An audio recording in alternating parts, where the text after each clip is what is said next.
Welcome to our channel, and today topic is punctuation. As you know very well that whatever we are going to write, then punctuation take place in our every writing. If you write a piece of essay, story, dialogue, in whatever you want to write, punctuation is very important in every writing. So today we are going to make a video for punctuations, how we can use punctuation, the element, or how we can use properly each and every element in our writing. So before to start our lecture, if you have not subscribed our channel, then please subscribe our channel, like our video, and share your feedback with us, because your feedback is very wonderful for us for improving our performance.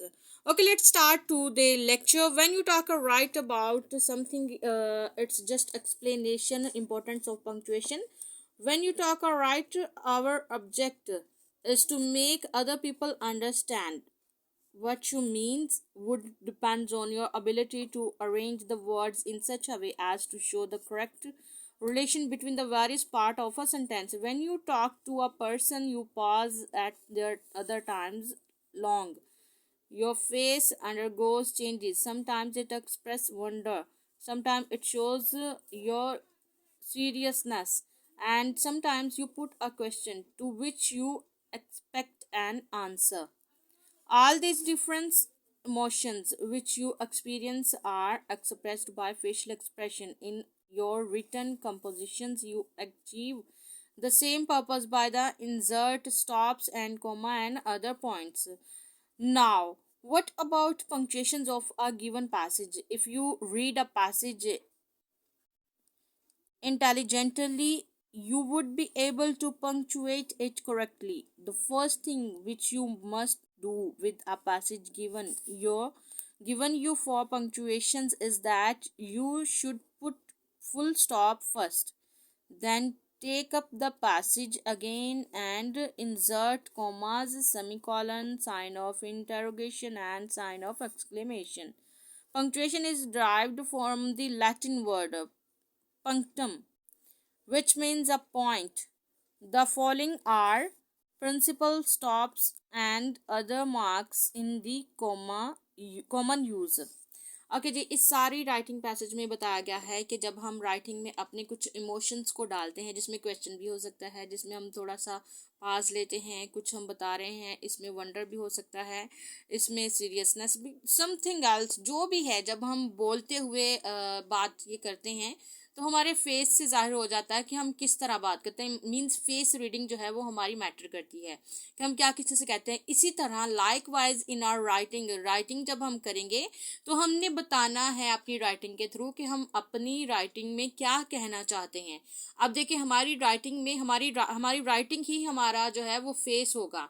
हम किसी के through, अगर हम किसी को हम अपनी writing के थ्रू कुछ बताना चाहते हैं तो एटलीस्ट हमारी राइटिंग में जो है वो मीनिंगफुल थिंग्स होनी चाहिए। हमारी राइटिंग को मीनिंगफुल बनाने के लिए हमें क्या करना है, उसको एक अच्छा सा फेस देना है। एंड पंक्चुएशन जो है ये काम करती है, ये बहुत ही अच्छे तरीके से, जहाँ पे हमने फुल स्टॉप लगाना है, फुल स्टॉप लगाने के बाद जो है वो इसको मीनिंगफुल बनाती है। अब यहाँ पर जो है वो पंक्चुएशन के कुछ रूल्स हैं।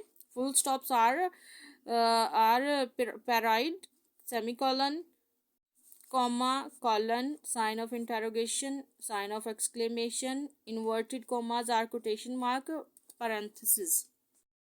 देखते हैं कि फुल स्टॉप जो है वो हमें उसका रूल क्या है। The full stop is used at the end of a complete sentence. जब भी फुल स्टॉप आए, हमें पता है कि ये पूरा यहाँ पर बात खत्म हो चुकी है, sentence has been completed, and after the completion of sentence we use full stop. इस एक डॉट को, इस नुक्ते को हम फुल स्टॉप कहते हैं। यहाँ पर जो है वो सेंटेंस खत्म हो जाता है। A sentence is the group of words which make complete sense. अब सेंटेंस का जो है वो आपको पता है, उसकी डेफिनेशन ये वाली है, ये हम आपको बता चुके हैं अपनी प्रीवियस वीडियोस में।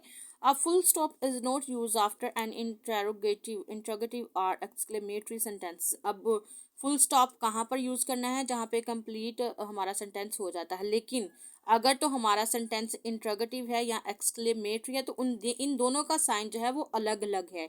इनके एंड पे फुल स्टॉप नहीं आता। इंट्रोगेटिव है अगर हमारा सेंटेंस तो इसके एंड पे साइन जो है वो क्वेश्चन मार्क जिसको हम कहते हैं वो आता है। एक्सक्लेमेटरी है तो इसका अलग से साइन है वो आता है। एग्जाम्पल्स देख लेते हैं यहाँ पे कुछ। Summer days are very hot. Simple, ये एक स्टेटमेंट है, बताया जा रहा है। यहाँ पे सेंटेंस कंप्लीट हुआ तो हमने यहाँ पर फुल स्टॉप ऐड किया। डोंट, फिर है don't spit on the floor. Wordsworth was a great poet. My house is not very big. You come late every day. ये यहाँ पर जो है वो सिंपली रूल है। रूल नंबर 2 देखते हैं हम क्या है। A full stop is placed after an abbreviation including initial and title.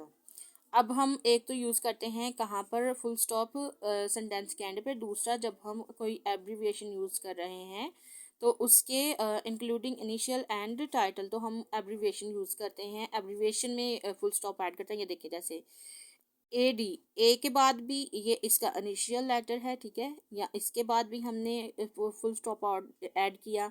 फिर जो इसका एंड वाला है इसके बाद भी हमने ऐड किया। In the year of our lord, AMICE। अब ये देखे सब में हमने ईच लेटर के बीच में हमने each of the letter we have add a full stop.